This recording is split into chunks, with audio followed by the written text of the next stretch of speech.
All right, everybody, welcome to Midwest Pair Talk Radio. I am the G-Man, that is Deb, and tonight, LaLa Bright back with us Yay! for her second appearance on NPR. Just a shout out for the NPR show. I lost my train of thought because I had 1,000 things going through my head. I do this every time. Me What too. the hell? At least you I called think me Deb instead of Greg, so we're yeah. I think I yodeled in the last intro. I don't know. But yeah, you guys check us out. If you're just now listening to us or watching us again, you can check us out on YouTube at Midwest Fair Talk Radio, iHeartRadio, Apple Podcasts, Amazon Music, Spotify, all that good stuff. So let's jump right into it. Welcome to the show, LaLa. Hello, thank you for having me. I Welcome missed you back. guys. You guys Right? are. I'm comfortable around you guys because you guys are as weird as I am, and it's comfy. You know what I mean? yes, I know. Yeah, it's like family. Yes. We're all hanging out around the kitchen table. We need to get like a T-shirt that the Black Sheep Club, the big black sheep in the what? No, No, you don't want to be in my club. I don't know. Remember Chris Farley was in that movie Black Sheep. That was a good movie. I loved Chris That Farley. was a good movie. I did Yeah, too. it was good. That was a good movie. Yeah.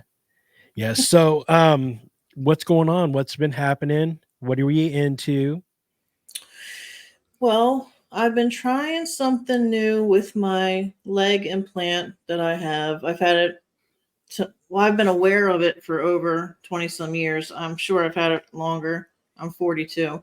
Um, I'm trying to contact whoever put it in.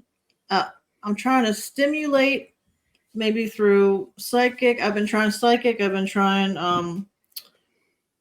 to research. Nobody, I can't find anybody that they've done this. They've, you know what I mean? People talk about implants. They don't talk about contacting who put it in them. Yeah, I've never heard anybody really say that before either.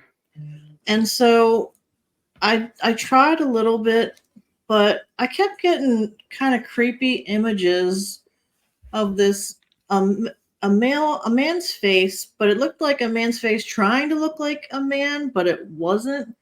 And he was completely bent over, like too much.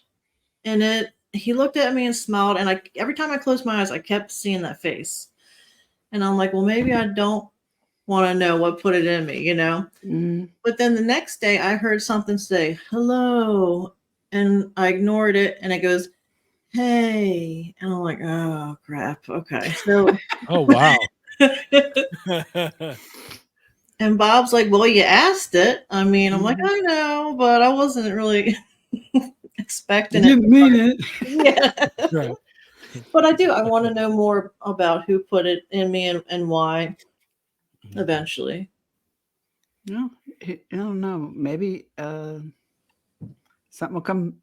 Have you tried like physical stimulation of it? Like maybe, so putting ice on it or like a hot pack, like stick your leg in the hot water or, you know what I mean? Something like that. I don't know. Just, I Oh, would, yeah. I had one in my shin, in the front of my shin. I had something weird that I could roll up and down on my shin for years when I was young. And I had that scoop mark on the other shin, on the other side. But when I had my gallbladder taken out when I was 13, they went ahead and addressed this lump that rolled up and down my shin because the doctors were a little more concerned about it than my gallbladder. Oh, wow. And when they took it out, it was just calcified something. It was just a little ball of calcium. And the dent that we thought was my bone was actually a pad of fat that had grown under it. Like almost, I remember the doctor saying, your body's so smart. It made this little pad of fat to protect the bone from this calcium ball. I'm like, well, what was the calcium? Why was that? And like, I don't know. I asked if I could have it and my gallstones, but they said no. Yeah, I don't know. But I would have never thought to ask, who put it there, what it was for. I know that when I had a CAT scan one time, the first MRI I ever had up in Notre Dame with my son Casey, Bud arranged it, and there was a bright spot in my brain. They also saw it when I had a CAT scan years later. But somebody asked me, would you ever want them to take it out, doctors to take it out, right? And I'm like, no, Right. because I got visions in my head immediately. If somebody tried to take it out, like my head would explode. You know what I mean? Yeah. So I saw a movie like that once. what? I've seen movies like that where they've had implants that they go beyond whatever perimeter or try to take it out that it would explode. Okay. Well, there's people that have taken it out and then it shows back up in their body. Yeah, was it Roger Lear, Dr. Lear, Yes. the podiatrist? He used to take things out of people and had a bunch of stuff that he had removed from people, and they didn't explode. But you know, Now, he's when got he some ways takes to- it out and it reappears in the person, yeah, that's that's freaky in itself. But does the piece that he removes, does he still have that, or is it like, Oh. is it gone? Did he forget that it was there, like a memory kind of wipe thing, or Right. you know? I know my friend Grizzly said in one case, there was a man that had something in the back of his neck. His wife noticed a little incision, and they went to the doctor, and he got an X-ray of it. It looks like like an old TV antenna, Mhm. but very tiny. And they took it out, and then I don't know, a couple of months later, he actually got another one in the back of his neck. But you know those fishing hooks with the hooks going the other way to keep it in the fish? The barb. That's what this thing had. It was like an upgrade. Dang. Yeah, it was kind of like, Yeah. try this now. Yeah. Susan in the chat room says a voltage meter. Hey, that's actually not a bad idea. I was Right. thinking K2 meter. Put a K2 meter up next to it and see if it triggers anything. Yeah. Or something like that. I want to try everything I can. I'm a little scared of what might happen, but I don't want to walk around the rest of my life wondering if could I have communicated more clearly, Am I Mhm. supposed to? Is this what my mission is when I get here? Am I supposed to like activate something? I don't know. I don't know. Well, that'll be interesting. Let us know what happens if you figure out something or you do something that actually does something. I'll Right. just fly by on a spaceship past your house, be like, hey, it worked. Yay. Wave. See ya. See ya, sucker. I'm out of here. Yeah.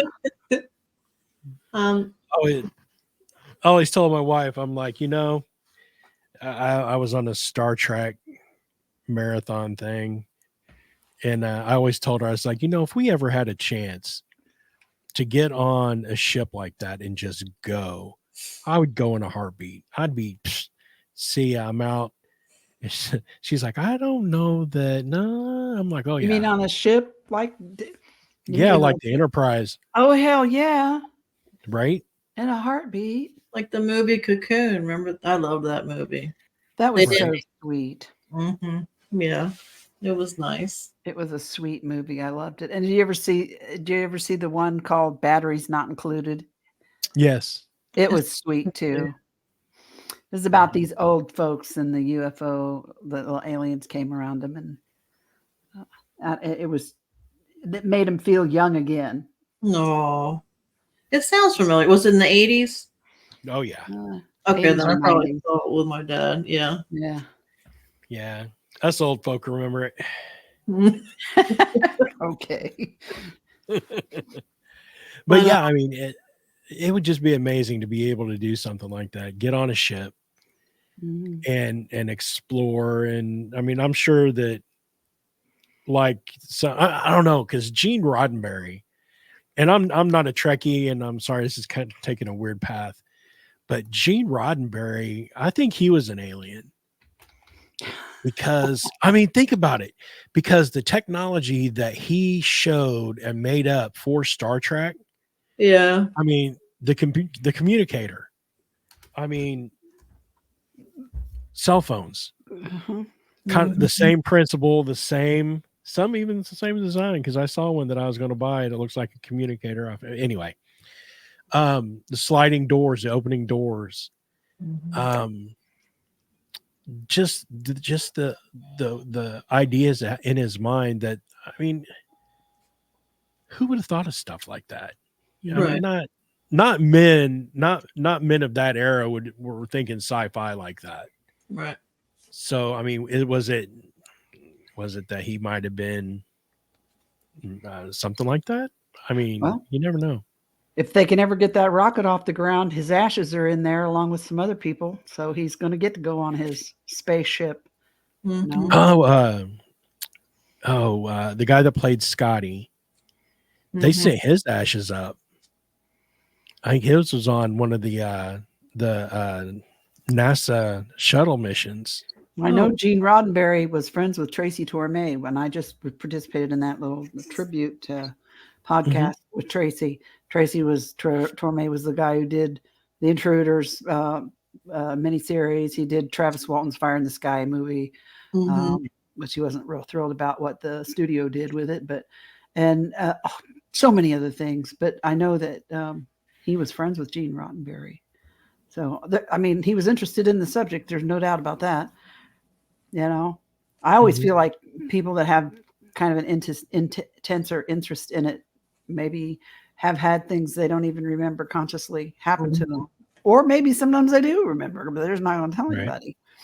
Well, just like Elon Musk. Mhm. Yeah. I mean, that dude, he is either alien or he is a hardcore 100% experiencer where he sat down and talked.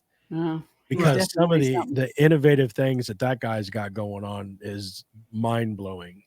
Oh yeah.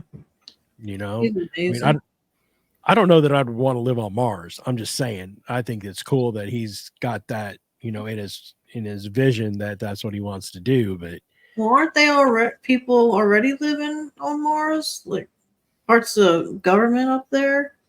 Well, some people say that. I don't know. I don't know. I don't know. Yeah, I don't know either. How much, but Tom DeLonge said something about being up there, I think. Okay. It's some kind of a government program, but all these things are speculation or you know, I don't know. I'm open-minded about everything. I hear a lot of stuff. Some of it I don't get, but that don't mean it ain't so. I just read an article the other day that they actually have found like a frozen river of water under the surface of Mars. Wow. So I mean, it's got it's got water there somewhere. Right. If you, I mean, look at pictures of Mars and look at pictures of, you know, Arizona, and sometimes you can't hardly tell the difference except maybe the sun, and sometimes the sunlight, the sky don't even look right. So, you know, it's hard telling.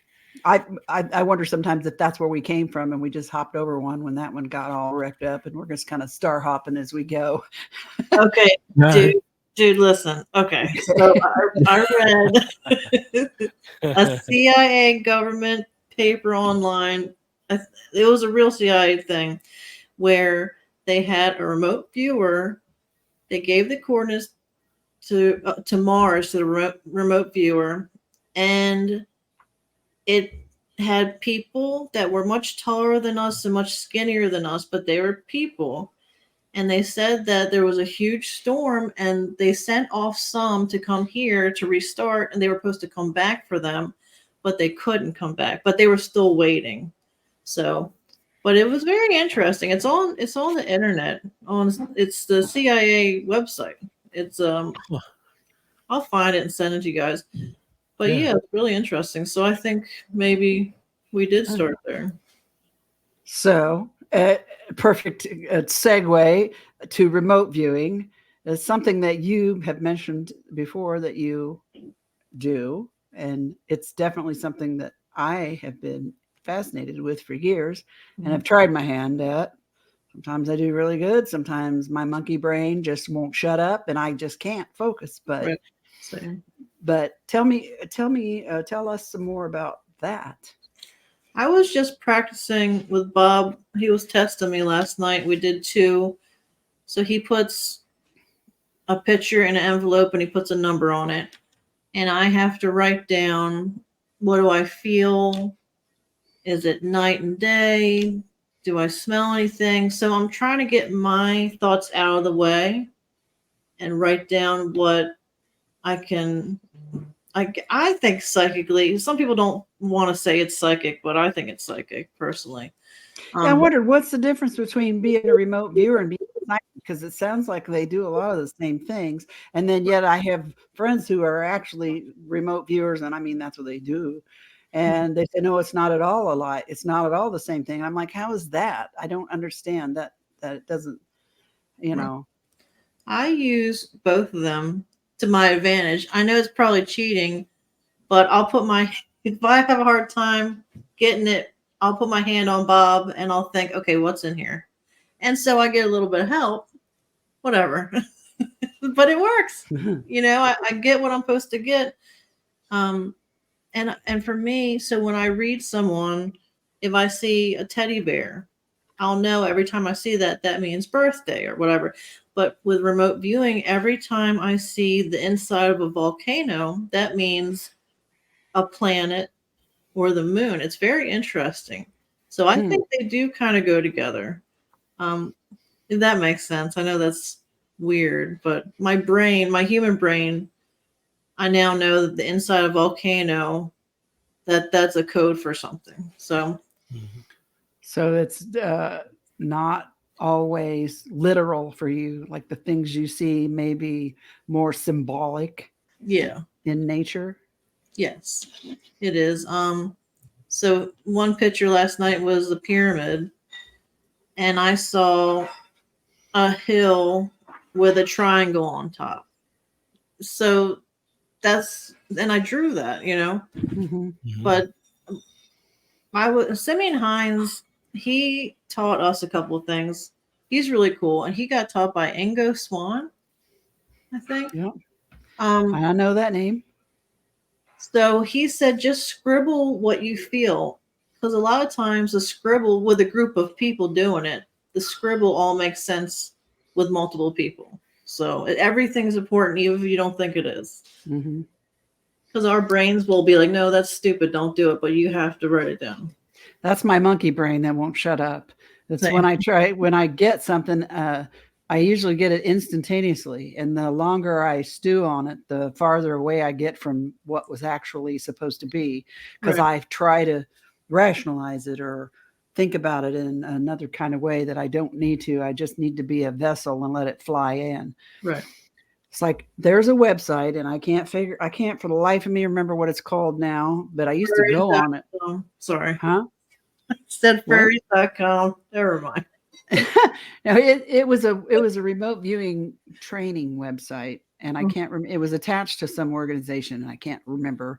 All I remember the games that it had on there that you could play that were really practice for remote viewing. Okay. And they were, some of them would be rows of cards, and you had to choose stuff. Another one was a grid with dots on it, and you had to figure out where the next dot was going to show up on this grid, and you would put your mark there, and then it would go through its program and see how close you got to where your mark was from where it actually showed up. You know what I mean? Stuff like that. Yeah. And there was one where you got a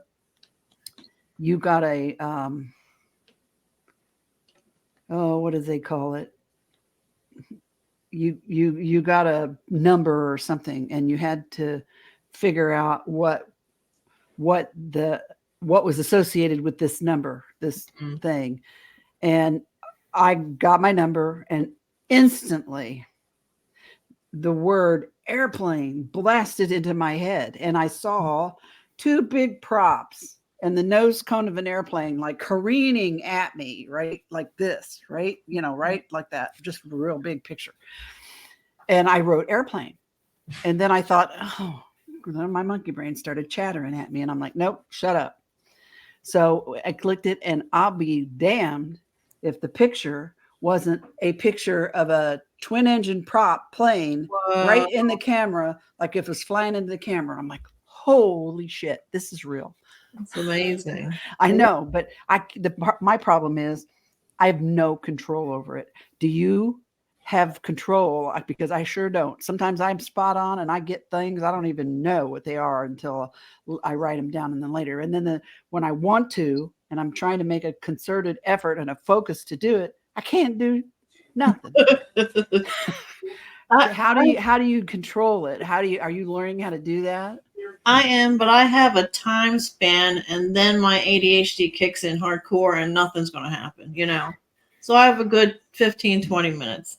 I'm really good, except I get my self-doubt is the only thing that messes me up. When I let that go, I'm like that.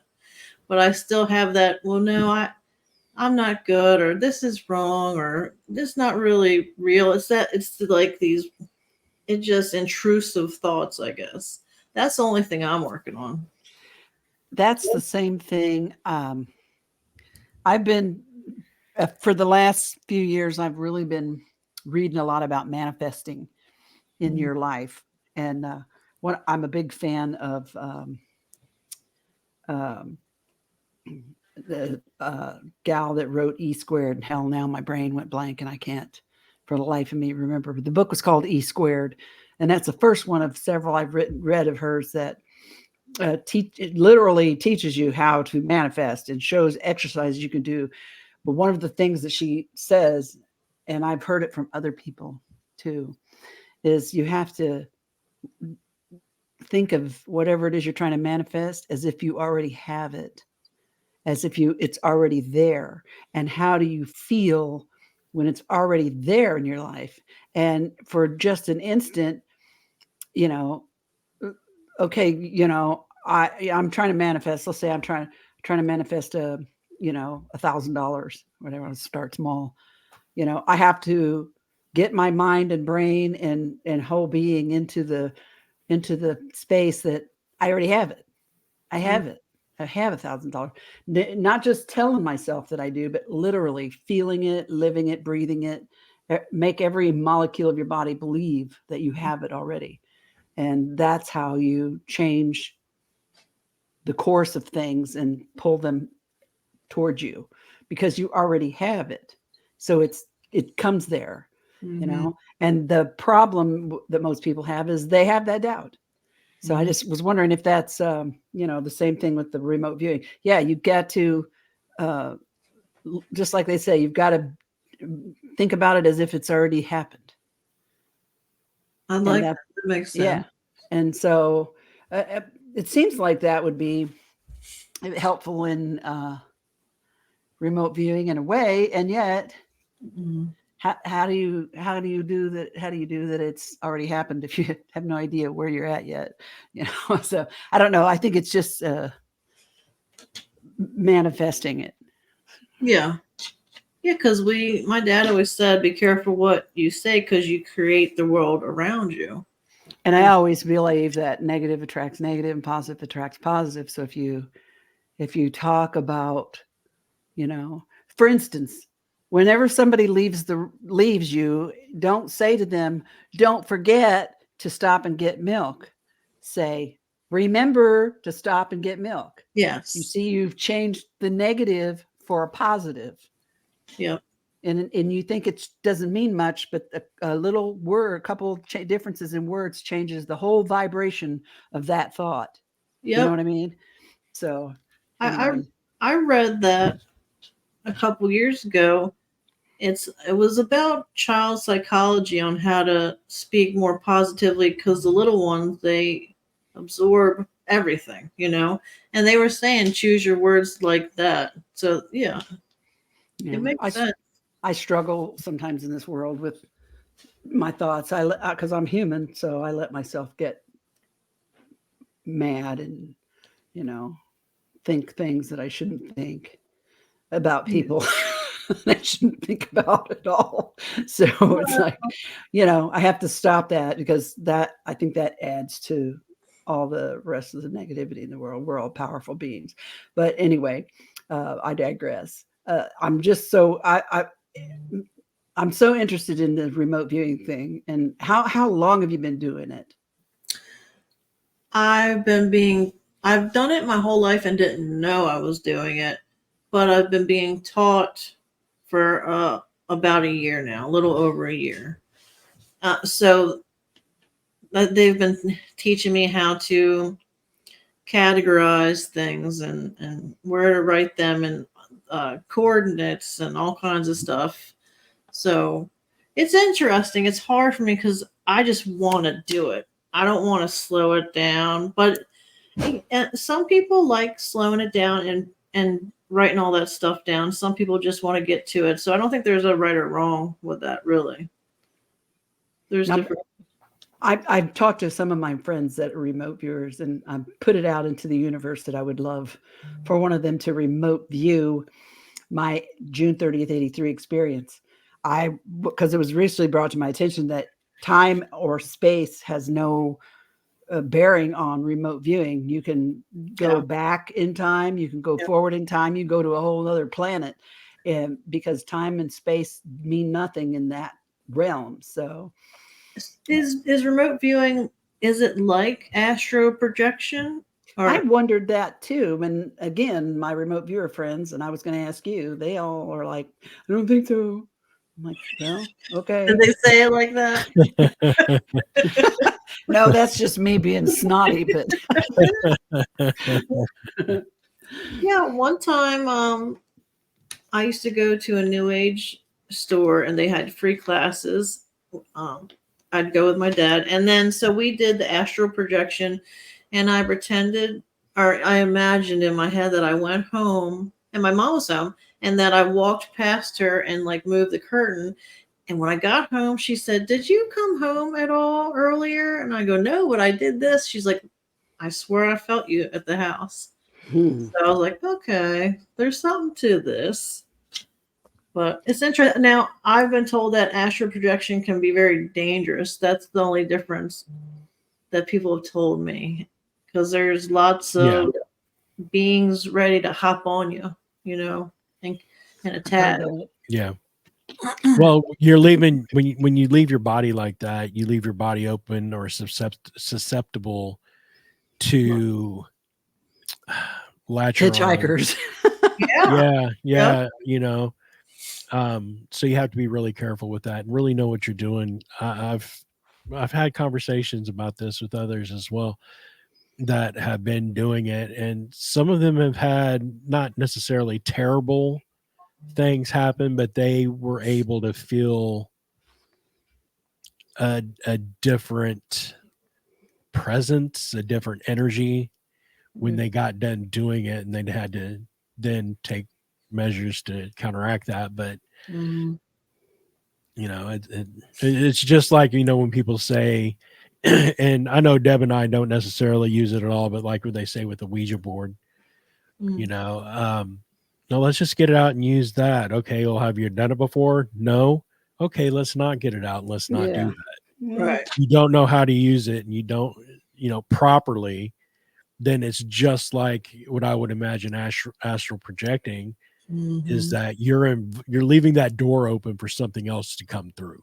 Oh yeah, absolutely. With Ouija boards, I like reading about all this stuff, and I've noticed that all over the world, there's one name that always shows up. I'm not going to say it, but it's ZUZU. All over the world, this thing comes through the Ouija board. It's crazy. So it's not just the Ouija board. I think you got to take those stories with a grain of salt, though. I mean, you're looking at probably 50-50 on that, because that particular name, and I won't say it because you're not, you don't want but it comes up in more than just stories that I've seen. Well, I guess they're all stories, but you know what I mean when they're not talking about the Ouija board. But yeah, I've heard that name multiple times as well. It's crazy. I am terrified of that, but it's so interesting. It really is. A lot of people have that same kind of view. Even when you tell them, like, you're at the supermarket and you have your Ghost Team shirt on, and they're like, "Oh, I could never do that because I tell people it's not how much I mean, you could go out and do an investigation right now. What's going to protect you while you're out on that investigation is how deep you are in your belief system, in your faith system, because I've seen good paranormal investigators be attacked because they don't take in consideration when you go on a ghost hunt. You can't. It's like going to a party and being in a shitty mood. Right. You know what I mean? You're not going to have a good time. People around you aren't going to have a good time. You're not in that mind frame. You know, and if you're in a negative energy vacuum, you're going to attract negative energy. Negative. Yeah. Yeah. Right. So, I mean, there's been many times that I've told investigators that, look, if you're having an off day, if you're having, you just had an argument with your SO, or you had an argument with someone at work, or work was shitty and you're just in a just bad frame of mind, don't go ghost hunting. Right. Don't go on that investigation, because that, like Deb said, I mean, negative. It's just, that's how it is. I've never, we've never had a situation where we've been attacked, but I've never walked into a place feeling any kind of fear either. That is important, because they use that against you. Absolutely. Yeah. And at the end of the day, I'm not the dead one, so move along. Pretty much. Sure. I mean, there have been investigations that I've been on that when we've left, I've had to, and I'm the only one in my car, and I'm going, okay, just for the record, nobody can come home with me. No one can ride in the car with me. No one can latch on to me. Stay where you are. You're not welcome here. Right. Thanks for letting me investigate and be here in your space, but you got to stay. Right. Yeah. And I think doing that and still having a real strong faith system. And I mean, I'm not a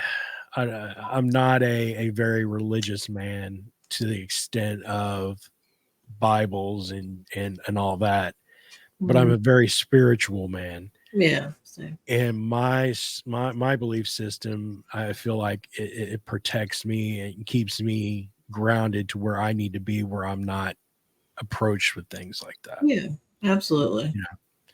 And I think, you go into that mindset to an investigation, you're fine. I mean, Deb and I mean, like we said last time when we were talking about, dropping ass and laughing and pumpkin pies and, all that. And my stomach gurgles and, so. We're not your typical paranormal investigators. We generally don't go into an investigation and ask all the same boring questions that everyone's heard 8 million times. We tend to make ourselves more interesting and maybe a little funny and lighthearted, and it seems to work. We talk a lot of shit, but it seems to work. Do. I never provoke. I ain't got no time for that nonsense. And nobody, if I were a ghost and somebody was doing that shit, I'd just flick. I would haunt them. I'd scare them so bad they'd never come back again. Right, exactly. and love every minute of it. Exactly. I already have a list. Yeah. You don't want to be on my list. That one guy, Zach Bagans? He messed with him so bad it affected his vision. I mean, he's just stupid. Let's just say Mr. Gaggins, I mean Baggins. Greg doesn't like him very much. He's terrible. He is a terrible person. He is a terrible investigator. I mean, okay. So the first time I ever watched Zach Gaggins, he was doing the Virginia and in Nevada. And there was a ballroom that had been restored, but all the rooms around it still hadn't been restored. So one of the investigators was supposedly, air quotes, in the ballroom. It might have been Zach. I'm not sure. Zach and the cameraman, because there's 3 of them. So Zach and his cameraman were in the ballroom, and there was a stationary camera set outside of the ballroom, just looking through a door. and all of a sudden you see a brick fly across the screen. Okay. They're like, oh my God, did you see that? That is spectacular. That just came out of nowhere, blah, blah, blah. My question was, where's your third guy? Right. Nowhere on camera, nowhere in the side feeds or anything like that. We didn't know where he was. Right. So, and then he bought that house in South Bend, Indiana, the Demon House. Yeah. Yeah. That was dumb. I can't, that one. Yeah. That was actually the fact that was dumb. And like I said in our last show too, I mean, I can't personally say that it was haunted or it wasn't haunted. I had never been there myself. So for me to be able to say, but everything that he does is on a 0 to 100 in a second. Right. He's not an investigator. He's a thrill seeker, and he's a an media entertainer. whore. Yeah, he's an entertainer. He's an entertainer. He's the cast member. Yeah. Yep. But going out and doing, and one thing I think that paranormal investigators have to realize as well is it's not our job to make you believe. Right. Yeah. It's our job to present the evidence and say, here you go. Right. You're a grown ass person. You can make up your own mind. You have your own opinion, and I think that's something that after I got past that, I want to prove to everyone that ghosts are real and realize, and it wasn't really until I met Deb that kind of clicked in my head. It's like, I don't have to prove anything to anybody. Yeah. You're welcome. You're the so as a medium, have you been on ghost hunts, as they call them, or paranormal investigations? I am too scared. I did it once, kinda. I didn't really go in because it freaked me out. I don't trust the people that I go with. Would you go with me if Yeah. we ever had opportunity to go do something? Yes. Yeah. Absolutely. I would not let anything happen to you. I promise. I would love to with you. Yeah. I would mess a ghost up right now. It's interesting to me. It's just I know that I've had situations that were a little very scary sometimes, and you felt vulnerable. Yeah. Yep. And it really kind of traumatized me a little bit, Yeah. So you definitely need to heal that first, but one of these days we'll have to go do something somewhere. Yeah, I would love to. The only thing is, the one situation I had, I've talked about it before, it's pretty much an incubus, succubus. Bob thinks it's a reptilian. I don't know what it is, but it happened once. But the point is, how? I didn't do anything, and I woke up and it's still happening. It just blows my mind that this could happen. And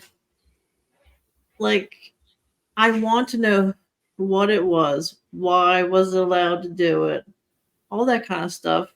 I've contacted some exorcist priests. One's said he's classically trained by the Vatican. He says it happens a lot. Whether you want to think it's alien or spirit or demon or whatever, it happens to people a lot. And he said a lot of them were in Baltimore. I said, well, I'm like 30 minutes from Baltimore, so it's probably the same jackass. But yeah. Now, one thing I will say about doing investigations is something that I do before I go in that you might think about that might help you is I take at least 30 minutes and ground myself and get myself into a good headspace and call on whatever faith that I have to look over me. I imagine the white light all around me when I investigate. Yes. I take crystals with me. Yep.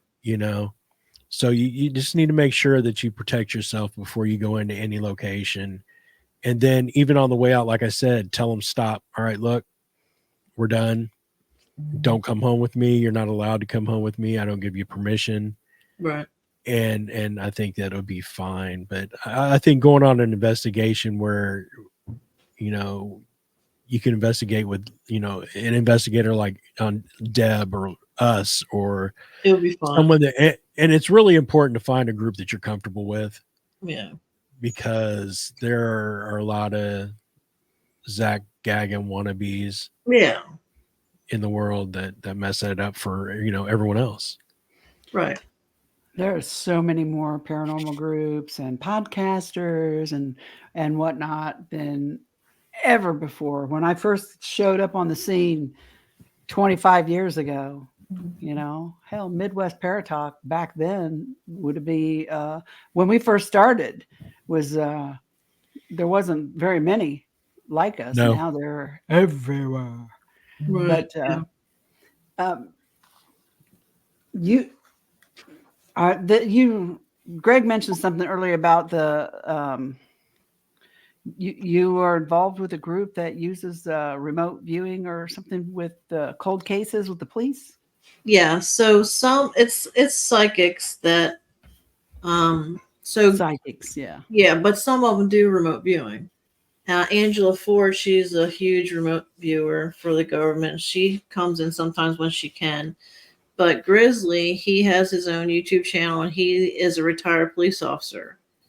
And so he'll get cases and then whatever information he'll give to friends of his. It's interesting because most times I see and speak to the person, the victim. I have twice so far seen it through the murderer's eyes, and that's new to me. The murderer was actually passed away, I found out. And so that was really eerie to see it that way, because even I would like smile at inappropriate images I was seeing, and I'm like, what is going on, you know? And I found out that sometimes that does happen, but it's fun, it's sad, but we do it so we can hopefully help, because some cold cases are like 25 years old. I mean, you know, but most of them are newer. So What can you tell us about any one particular one that you've been involved with? What it was like? How, you know, did they contact you, and or your group to get involved in it, or what? I don't know how much you can actually talk about it. But. Well, Grizzly gets the case, picks the cases, and then we don't really know about any of that. He shows us a picture of the victim. Okay. And so we have a week to get information from what we see. The most recent one, she was, I forgot her name, but the man went into her home. He pretty much skinned her and then took her intestines out. And then he placed her, he like put her away that he wanted and took pictures and all this other stuff. That was creepy. It was like a Hannibal situation. Sounds creepy. Right. And so that was 20 some years ago, but the person we think that did it actually has dementia now, so they can't do anything anyway. Yeah. So, but it's just sometimes they're children that we get. I don't like doing that. I like helping. I just don't like seeing that, because most times it's the family that did it. To me, that would be traumatizing as a person, as an individual yourself, even though, you know, you don't have anything to do with the crime or the victims or the family or whatever, but just to be in that space and to see that unfold or whatever it is, to me would be really difficult. Yeah. It's interesting because some spirits have wanted to protect what I see, which is new to me also. So they would show me enough to give me information, but they would block the rest if it was too gory. And I didn't know they could do that. I didn't know that it was very like motherly kind of a feeling. I eventually got to see what happened, but I thought that was interesting that she was trying to protect me in a way. So there was a police officer actually that was murdered, and we think it's a serial killer in Kentucky that's doing it. But when I read him, he wanted to help be on the case. It was very interesting, his energy. You know, he wanted to still be the police officer. Oh, Yeah. So okay. it was interesting. That was fun. I mean, I'm sad he passed, but it was fun with his energy. It was Now, just a do you- broad. I'm sorry. I was going to say, do you pull like or bring any residual energy or anything like that after doing sessions like that? Yeah. Sometimes I do. I'm working on that. I know after I do it, I'll be exhausted, or things in the house will make noises, you know. Right. So because sometimes I forget to cut off the reading because I'll just be so drained, I won't think. And so Bob will be like, "Did you cut it off?" You know, I'm like, "All right, yeah, I forgot." He's like, "Are you feeling bad?" I'm like, "Yeah." He's like, "You didn't cut it off, did you?" I'm like, "No." But yeah, when I used to do readings a few years ago, so I would do readings on and off in my life, and then I would get scared by it, and then I'd stop. But one time I was on a dating site, and I ended up just reading for people. I didn't actually go on a date, but whatever. And I remember this man, he had lost his wife, and so I gave him a reading, and he must have had some type of attachment or something, because as soon as I read him, I went to go lay down, and as I'm closing my eyes, this creepy face starts smiling, real creepy, and as my lids are closing, he's also leaning this way. And I thought, well, maybe I'm just really tired, you know? And I proceeded to have the worst demon. It was a child demon, which freaks me out, by the way. And it was the same dream over and over and over again. And then things in the house would break and this and that. So I had to go to a store and get some things. I had to ask for help. I didn't know what to do. I never had that situation. But that scared the shit out of me. Oh, yeah. Well, it would scare I me too. wouldn't too. Yeah. Right? Damn. That's the children demon or children scary thing. That scares me a lot. You know, because they try to trick you. Oh, like, oh, we're innocent, and then they gnaw your face off or something. Right. Yeah. Yeah. You know, the Hi, stories how of the you doing? black-eyed kids that always got to me. One Yeah. thing that I liked about it, though, was that if they came and knocked on your door, they can't come in unless you invite them. So anytime a stranger comes to my house, I never invite them in because I don't know who they are. Right. It's I like mean, vampires. unless I know they're coming and, Yeah. it's a stranger. Yeah, no. Yeah, not today, Deb. I'm not Oh, my holy. dogs. Yeah. My dogs won't let anyone in the house anyway. So, and I don't like people. So I'm not inviting nobody in my damn house. Can we come in and talk about your Lord and Savior Jesus Christ? Or I'll just let the No. dog out. You talk to them about it. Yeah. I always say, no, I'm Jewish. Bye. Shalom. I ain't got time for this shit. I actually said that the other day to somebody on the phone. They said something about Medicare, and I said, excuse me. And, I'm going to be 65 in a couple weeks. So I'm being bombarded with phone calls and emails and even shit in the regular mail about Medicare. I'm already on Medicare, by the way. Go away. Right. And it's like, finally I got fed up, and I haven't been feeling very good lately. And I got a temper about, I got to fuse that long when I don't feel good.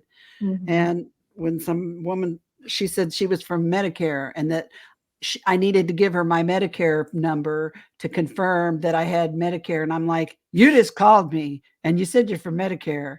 you know my number. And she said, and she got nasty with me. And then she said, Oh no. if you don't give me your Medicare number, we're going to cut off your benefits. And I said, you. Right. I said, don't call me back with such hurry again. I'm not stupid. And I hung up on him. Right. And my husband came in the living room and he goes, who was that? And I said, somebody who deserved it. Right. But it's like, yeah, they so I don't invite phone calls. I don't invite strangers, unless I know you're coming. Don't be coming knocking at my door. Right. And don't call me, especially with nonsense, because I will cuss you out. I'm gonna call you tomorrow and ask you about your extended car warranty. I got those too, but not too much anymore. Right now, it's been just all Medicare. You just wait. When you get close to 65, they're gonna come for you too. Lord.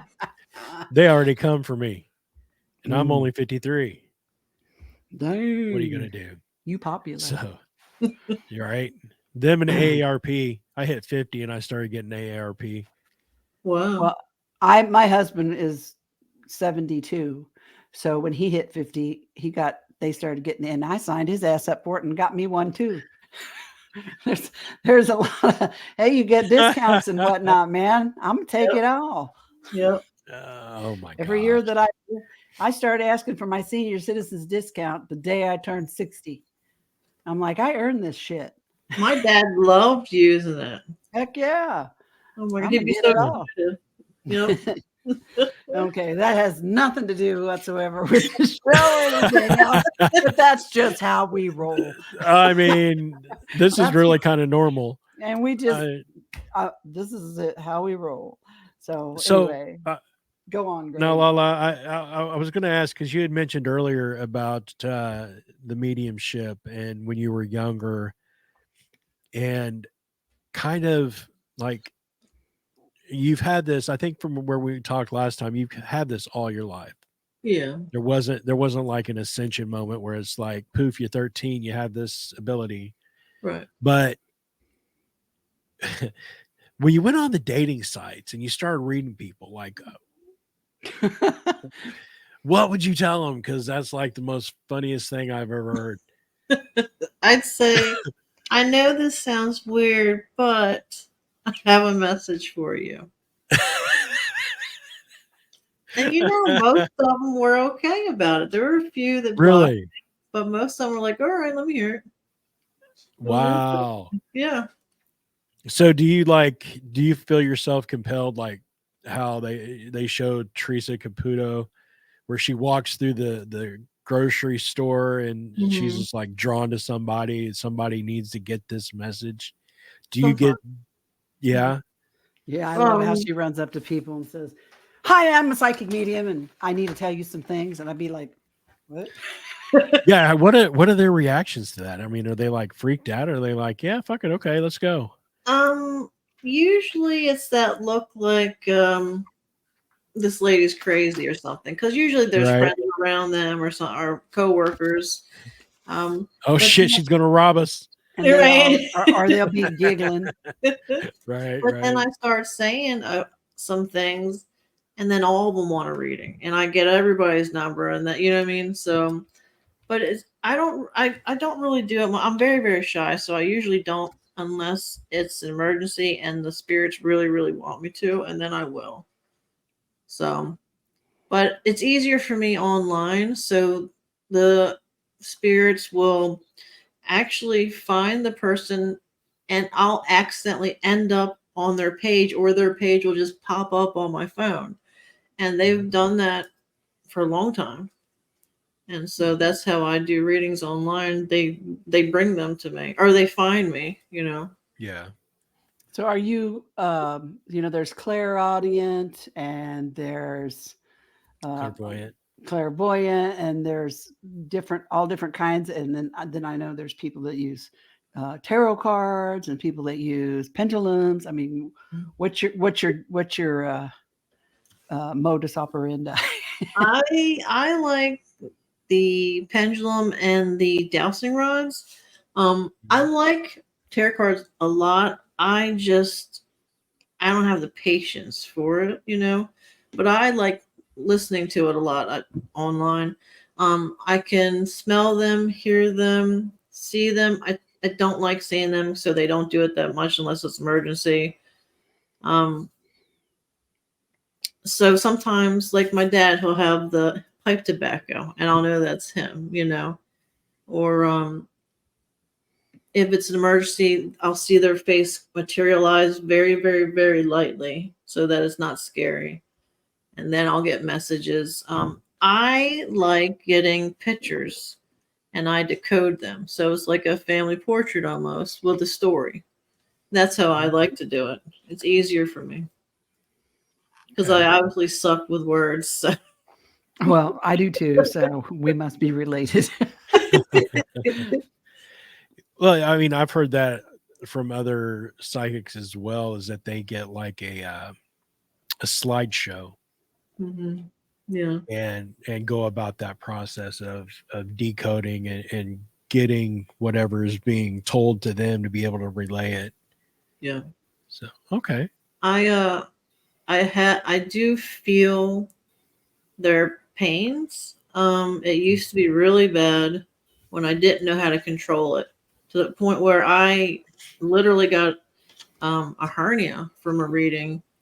And dude, this lady, she passed away from multiple things, but she had a really bad hernia. And during the reading, I just start breaking out sweating, and I don't sweat like that. I very rarely sweat anyway. And the pain was so bad. I didn't know what was wrong. I went to the doctor the next day, and she was like, "Well, what did you lift?" I'm like, "I didn't lift anything." I couldn't say, "Well, I read, for a dead person." Right. But, Right.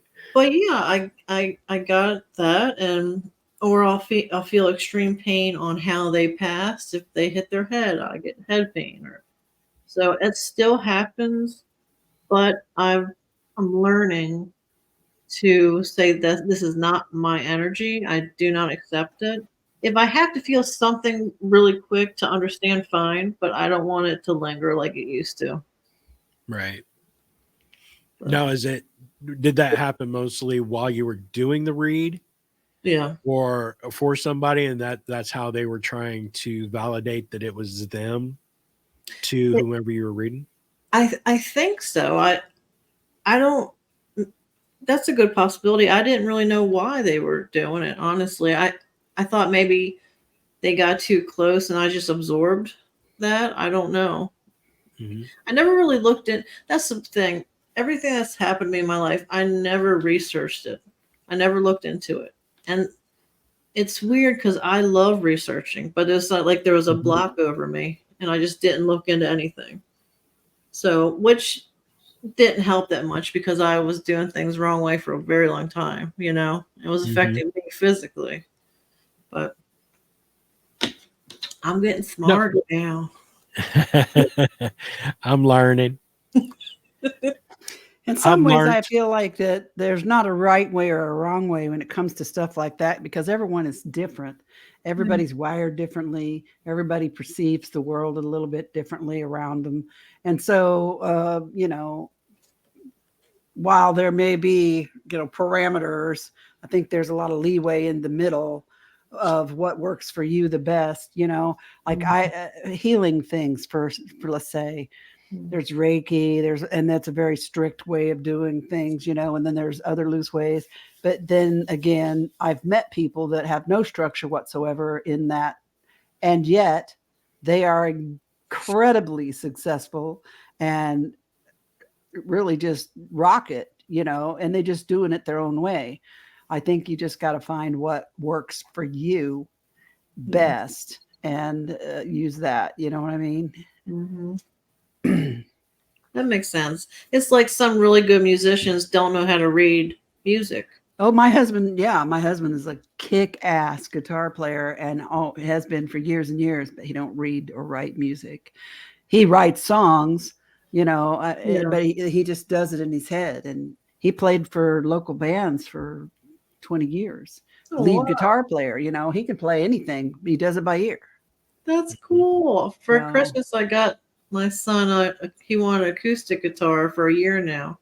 And so I Right. finally got him one, and he loves it. So it's Well, therapeutic, you know. it is. It is. It's. I don't know. And we got my granddaughter an electric guitar for Very Christmas last year with a little amp. We got her a Strat because my husband is finicky about his guitars, and she plays around with it. You got her the auto tuner and all that jazz, and That's so. cool.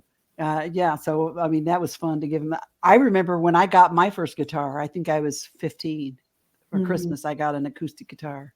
That was my most favorite Christmas present of my entire life, and I still 65 years old. I remember to this day. So I bet your son is really gonna remember that. Yeah, I want an electric guitar now with an amp. That sounds awesome. You can buy these little amp things that you just plug it into your guitar, and then you put your headphones on. And you can hear yourself in your headphones. You can hear your guitar. That way you're playing and you can play with your music and whatnot. And you hear yourself like you're listening through an amp, but other people aren't disturbed by it. And you're not driving other people crazy. Right. Yeah. So we got my granddaughter one of those as well. The package we got from Sweetwater came with a little PV amp and the cords and everything. But then we got her this headphone deal. I think it was $99. And my husband liked it so much he bought himself one. So, but yeah, that's a great gift. And music is therapeutic, and it's also I don't know, it changes. I'm really into sounds and vibrations right now. Yeah. So music is very important about your physical well-being and the people around you. I feel like that's my opinion. But. It is. I agree. And it kind of goes into, I know Grant Cameron is talking about light language now. And to me, that sounds like a type of music. Frequency. Yeah, frequency. Yeah, it does. There's a different frequency, but they're all frequencies. Yeah. And vibrations. Yeah.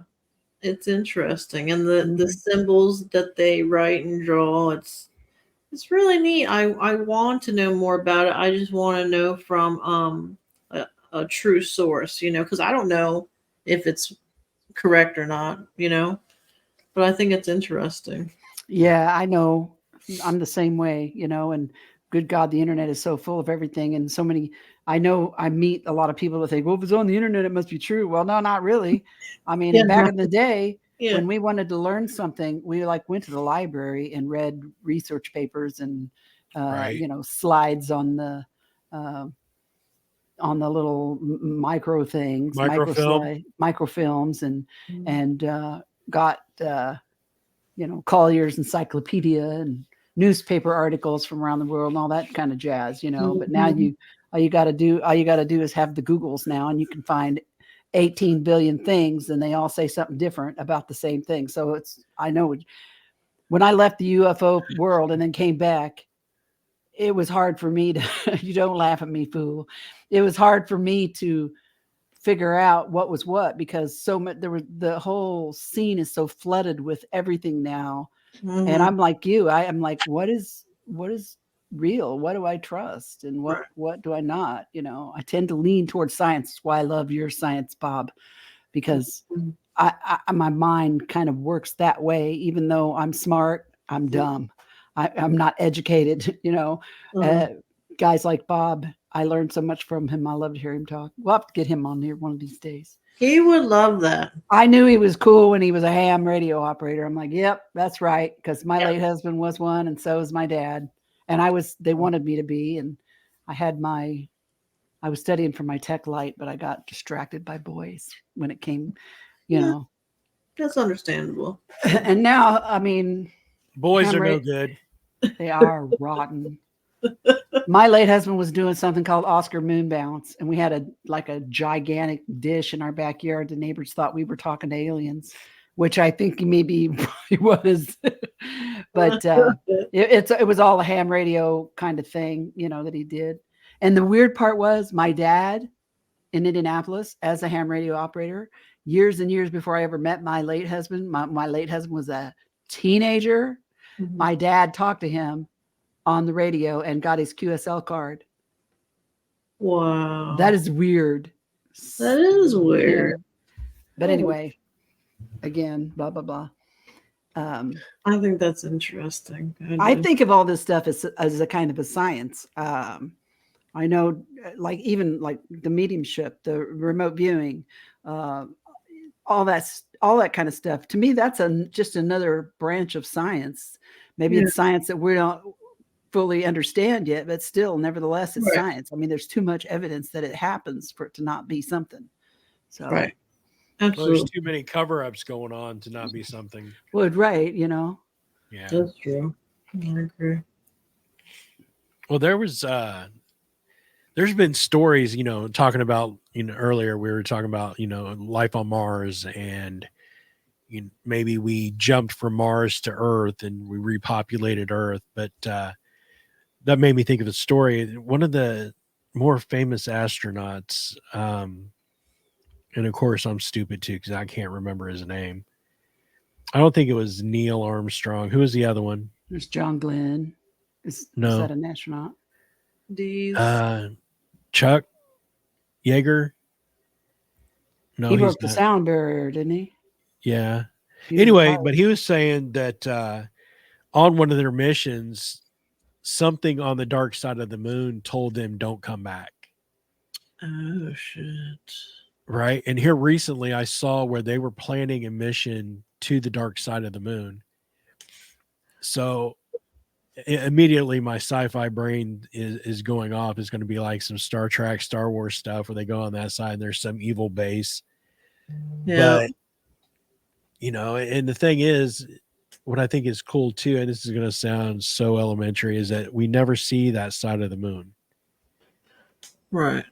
We only see the face of the moon that we've seen all of our lives for all of the existence of the moon and the earth. Mm-hmm. I just, there's too much going on in the universe to think that there's not a possible base, Right. or some kind of civilization on that side of the moon. But for him to come back, and I'll have to find the story and I'll link you guys once I find it. But he was like a big time in NASA kind of astronaut. I'll find it. The only one I can think of is Neil Armstrong. Who's the one that punched the reporter that said that the moon But thing was fake? Buzz Aldrin? He was kind of violent sometimes. He drank a lot and did stupid stuff like that. It might have been him. I don't know. I think I'd kind of want to bust somebody in the face if I've been on the moon and someone says, no, it was all made up. Right. Yeah. I mean, come on. Don't take that away from that old guy. Yeah. Yeah, I agree. Buzz Aldrin. I can't spell. Buzz Aldrin. Yeah. I think it is him. Yeah. So I see your face all the time on Facebook with you're doing a show here and you're doing a show there. You got this other show going on. What all shows are you got going on? There's like what, 4, 5, 10? Every Tuesday I do my own round table of different topics. So my ADHD can only handle so much. So I like the round tables, different people, different thoughts and ideas. You can bounce around. Like we're having experiencers or shadow people or blind frog rants. The James Keenan was on last week, and Katie Page. And so that's every Tuesday on my friend's channel. And then the other ones are just people that invite me on. And it's fun. I like it. I'm getting used to it. It's different from how I used to live, but I do like it. It's nice. Yeah. Well, I think it's pretty cool that there's a platform where you can go out, a safe platform, I should say, where you can go out and you can have these conversations and you don't have people talking crap about it. And, I mean, you get your looky-loos, for lack of a better term, but that's the one thing I've always liked about doing this type of format and putting our shows out there is that before we even started doing the show, there really wasn't anything like paranormal radio or anyone doing podcasts about UFOs. Right. But I mean, it was back in the early 2000s when we started doing that. But I think that's pretty cool. So you just have the one show and then you just guest host on the rest of them. And have you Yeah. ever thought about doing just a LaLa show where it's just just guests and have a guest on talk for an hour and a half or No, probably not. Why not? You would be great. Agreed. My brain can only function for so long, and then I get, I can't find the words, or I like, oh, something shiny. So I don't know. I like that other person with me, but eventually maybe I'd like to. Yeah. Well, I do that all the time though. We bounce off. Greg and I bounce off each other. We always have. And when I first started doing this, I was nervous Nelly, and Greg did 95% of the talk, and I just sat there and smiled. A lot of times, well, when we first started, it wasn't even video; it was just audio. Remember, Greg? Yeah. So I like be sitting there with my hair all wrecked up, drinking and coffee and my pajamas and whatnot, and didn't matter. And then all of a sudden, video came into the equation, and then I had to start combing my damn hair and putting on some clothes and maybe put a little makeup on just so I don't scare the kids, at least the eyebrows. I don't look like Whoopi Goldberg here with no eyebrows on. So and then that changed because I'm very self-conscious. I was when I was younger, or when I was your age even. I was so self-conscious, and as soon as I knew the camera was on and I was being recorded, I'd be like, and my brain would blank out on me, and I couldn't even think. So I started making notes and writing them down so that I what questions I would ask. But I'm to the point now where hell, I don't care anymore. I'm old.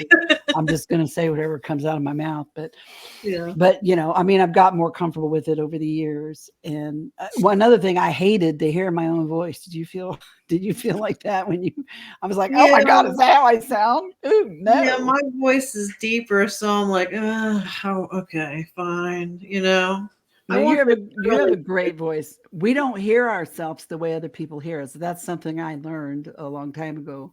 Okay. And I've gotten used to hearing myself, not through my ears, but through the speaker. But in the beginning, it was like sticker shock. And I'm like, I don't like this. Can I return it? Oh, as long as we've been doing this, I still don't go back and listen to our shows. And really? I don't either. And I don't even watch the videos. And there's a million videos out there of me over the last 40 years. And when I was really young, it's like, oh my God, I was so nervous. And you could tell I reeked of nervousness and anxiety. Oh, you can go back. You can go back on the YouTube page to our earlier videos, and you can see, kind of what you're talking about. But the funny thing is, though, you see your progression as the shows and the videos move on. Yeah. But even doing the shows, because before every show, I get nervous about it. I get antsy about it, and I'm thinking, what if this and what if that? I hope the internet doesn't screw up. That's my biggest worry now is the internet. And I hope I don't start off with, hey, everybody, I'm Deb, that's Greg. Like he usually does. That just started happening this time around. I didn't used to do that. And he did not used to do that. And I worry about that I'm going to ask dumb questions and be a shitty interviewer. And same, I do. What I'm doing right now. Well, the thing is, it's hard to have a guest on that you really have to open up their mouth really wide and get at them back molars and pull the answers out of their mouth. Yeah. But when you have a talker on, I mean, we've been on an hour and 14 minutes and it doesn't feel like it's been an hour and 14 minutes. It's just us talking. Yeah, it's fun. Yeah. I like the more relaxed atmosphere. Some people might be put off by it, but honestly, I feel like that really more information comes out overall when Yes. people are more relaxed. And I feel like if you think you're talking to the lady next door on your front porch with a cup of coffee, you're going to be more comfortable than someone who's trying to be Right. Walter Cronkite and, you know, Oh, you're make a old. name for themselves. For some, I'm just here for the hell of it. I'm Right. here for the fun of it. I'm here to meet people and learn about them and stuff, you know.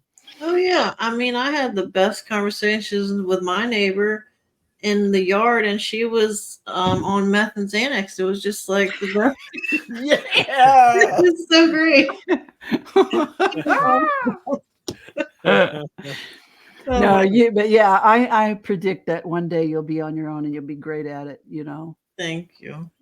Yeah. I did an interview for a potential, well, it was for Netflix, so they're going to pitch the story, and that was interesting. I've done. And what is that for? I mean, what's it about that they're going to They do? just wanted experiencer stories of what happened to you with UFOs. It's strictly the UFO. Yeah. And I've had 2 other ones like that, but this one was different because he's like, all right, well, look at the camera and be more excited about you. And I've had to re-say my sentence like 10 times, like, hi, I'm LaLa Bright. I have something in my leg. I'm happy to be here. You know, I would be like, really, bro? You're asking me to be excited? And I'm happy to be here. I just got probed by an alien. This is the best day of my life. Oh my God. But he was really grumpy. So, I mean, if he's listening, I'm just kidding. You weren't grumpy, but he was really grumpy. So it was. It will be interesting to see what comes of it, you know. And you're getting out there more and more now that, you know, that you've hit the scene. And I love that. Thank you. I just keep thinking, like, people like me. That's weird. Yes, people like you. It's great. I love it. It's interesting. I love to talk to you. I always learn something new. Every time I talk to you, I learn something new that I didn't know before. Thank you. I appreciate that very much. Well, what are you going to do? She's happy to be here and she's glad to be probed. Wait, what? What? Dude. So what's going forward? What's in the future for you? You got stuff in the works besides that Netflix thing, or are you? What's going on? I'm just doing Grizzly's weekly show that I enjoy. It's fun. I think of the ideas and I write down this and that, and I find the people. I think that's exciting. I have a new show with Grizzly and Susan. Sundays. It's going to be about all kinds of stuff. So that should be interesting. We don't really know what, but it's going to be fun. Is that the one you were asking me about? Is that the one you were asking me we're about? having you on, and Vinny on. Vinny is so funny. He's great. So it's going to be interesting. So we're not allowed to cuss on his show, which sucks, but you know, I like you can't hear. Yeah. Well, I try to behave. I really could cuss like a sailor if I cut loose, but you know, I try to behave myself. Yeah, ever since I became a mom and face painter, I surprise myself. I'll be alone in the car and I'll be like, dang it. Like, or, you know, MFer. And I'm like, I'm so proud of myself right now. I didn't say bad words. I'm like, high five. Yeah, I really had to rein it in when I became a grandmother because, you know, I wanted to see my grandkids. No. Yeah, I don't do anything like that. I'm very, very well behaved and might be a little bit of a liar, but it's okay. See, Deb taught me everything I know, so I don't know. Yeah, it's not your fault. Right? Okay, everybody. Now she's bailing on me, talking about I'm not going to cuss anymore. Well, no, dude, now you heard me say I cuss, but you know, I'm trying to have some dignity. Right. Yeah, I don't that went out the window a long time ago when you met me. I guess so that ship sailed, didn't it? All right. And So yeah, But no, I would. Oh, go ahead. nothing. Absolutely nothing. I'm just cracking on your toes. Go ahead. No. I just was gonna say, you know, I'm excited to see what you got going forward, and I'm interested about what this new show is going to be about. And God help you if you get me on there and we start talking about the Kardashians or something, because We can, yeah. I am like the aficionado of reality TV. Honest to God, I watch all that shit like a numb brain. I don't know Oh. why. My girlfriend's like, I can honestly and proudly say I've never seen one episode of Kardashians, and I'm like, I've seen every damn one of them for the last 20 years, and I'm sorry. I like it. I do. I like the housewives especially. I like to be distracted because my own Yeah. life. Yeah. I could Okay. talk for an hour about those kinds of things, about reality TV, like 90 Day Fiance. I got opinions. Sister Yes. Wives. Oh my God, I hate those. Yes. You know, Oh my let's God. talk All right. about it all. Okay, good. Now I know when you come on, it'll be strictly that, because I want to talk about it now, but we can't, can we? Okay. Yeah. I'm kind of feeling a new show coming along here. Greg be like, yeah, I could see the little wheels start to click in that little hamster wheel up there and underneath that hat, clicking along. But yeah, man, I got opinions. They ain't always popular, but I really don't care. I just want to say I dislike Cody very, very much. Cody, the knife in my kidney. Here, come here, Cody. I got another one for you. Right. Jackass. And Greg is like making notes now. Ladies and gentlemen, I have officially lost control of the show. I'm so sorry. It's my fault. Anything from this point forward is out of control. Okay. Yeah. Oh, so anyway, yeah, let's talk Yeah, about shut that up. So on your anyway. show. I'm sorry. My bad. I suck at interviewing and hosting. This is great. I love it. No, you don't. It's Sure. it's what makes it fun. Oh, that explains it. You got a little Sugar. captain in there, don't you? I can't. I don't want to get dinged. It's got a little captain in Is you. that a beetle? No, it's Diet Cherry Pepsi. I have Pepsi. regular cherry. Oops. Regular cherry. Yeah, I love. And for the record, Pepsi is not a sponsor of Nope, the it's show. not. It could be, but it could be. I would be but it's more than happy because that's my top. I'm not supposed to drink any at all, Right. but So great. I was trying to do well. product placement. Sorry. Or like, what is that? That girl who does the mukbangs, the comedian that Chelsea something. Oh, Chelsea I love Chandler. her. She gets her drink, and when she goes, let's take a thumb shot, and she goes, I'm dying. She goes, you got to tap it just right. You're killing me. You're killing me. I wanted to say it so bad. Shut up. Oh I my love God. her podcasts are great. You should watch her. She's so pretty Her too. and her cousin Crystal. And her best friend, I forgot the little Jem. skinny- They've had some interesting Yeah. situations. Jim, but it's Jem. It's GEM, not JIM. It's her cousin or something. Okay, I'm sorry. I'll shut Sorry. up. Did you freeze? Or are you just frozen with fear? I've lost my mind tonight. I swear it's the pain pills. So we could call it Deb Talk. Deb Talk, only Deb Talk. and we could talk about reality shows and characters and Angela and Michael. Oh my God, for real.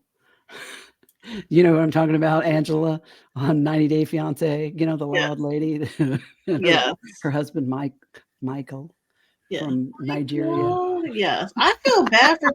She lost a lot of weight though. She did. Yep. Yeah, Are they I mean, she still did. together?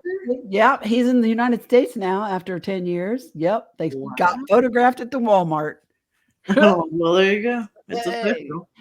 look at Well, Greg. I He's mean, like, okay, I'm done here. Sorry. at least he went to the Wally World. I Heck mean, yeah. That's the number one USA thing to do is go to Walmart, go to McDonald's, go to Walmart. Yeah, yes. Oh, well, anyway. So, you want to plug your website and we can't forget about your pyramids, your organite. Is that what they call it? Orgon? Yeah, organite pyramids. I'm making a couple custom ones for some people. I make them on my own and put them on the website. But if you would like certain colors or crystals in them, I can make that for you. And I'm sorry. I was no, gonna say I might reach out to you and see if we can't put something like that together because I'd love to have one right up here next to my sure. pewter. I'll make you one. Yeah, definitely. Just tell me the colors and what you want in there. I think it's therapeutic making it first. I really like making them. But my website, if I do readings, is LaLa Bright LLC.com. Or if you'd like to just talk, I'm on Facebook, LaLa Bright. I don't like X or Twitter, but I am LaLa Bright 59 on there. If you must contact me. Oh, I hate those two. I hate them. They're just so convoluted to try to do anything with. Mm-hmm. You have to have patience to do them, and I can't do that at all. But I know you just said too, though, LaLa Bright LLC.com. You can book readings with her. I think 30 and 60-minute readings off of the website. The pyramids are on there. I browsed your website, so I was going to say, I want to reach out to you and talk about a pyramid, maybe even possibly a reading, and we'll kind of go from there. Okay, yeah. So, I would like that if you take a picture of your eyes. It was for you, or your face close up. I read eyes, so I can do that. Definitely. And can you order, you access your shop through your website to, if you're interested in ordering? Okay. Yeah. Cool. Yep. I'm still working on a better website, but for now, that's what I'm using. I don't know how to do it. Bob does it. So, but I tell you what, yeah, that website business is becoming a pain in my ass. It's hard. I mean, the MidwestParatalkRadio.com website is under construction right now. I've been kind of trying to clean it up and make it look a little bit better. Yeah. And I have to learn WordPress to use on my host provider, and it's proving to be a little, a nice. Well, thank you, Susan. Thank you, Susan. Thanks for coming. We appreciate it. All right. Yeah, we're running out of time now. It's so nice to have this time together. Oh, wait a minute. I can't do that. This is perfect because I put pork chops in the slow cooker. So this is perfect timing, honestly. Sweet. I'll be there in 10 minutes. I love the slow cooker. It's amazing. I do too. I use mine all the time. Mm-hmm. I got some great recipes I'll give you. Okay. Yeah. Thank you. All right. Okay, then. Okay, guys. This was nice. Thank you. I'm glad you came on. It's a blast. We will have you back again because, I mean, we busted out an hour and a half and no time at all. Yeah. Talking about reality TV. I don't know. But anyway, it was a great show. Thank you for coming on, LaLa. And remember, you guys, you can catch us next week, 9 p.m. Eastern, 8 Central, here on the Midwest Paratalk Radio Network. Check us out on all our pod platforms. The shows will be posted up tomorrow on all of the platforms because I'm going to go to bed because 4:30 comes early in the morning. So Wow. He's my tech guy. I'm just the pretty face. Are you guys getting snow too? It's starting right now here. We're supposed to get 3 to 5 inches tonight overnight, and it's just starting here. They already closed schools. Yeah, and it they hasn't got. Wow. started yet.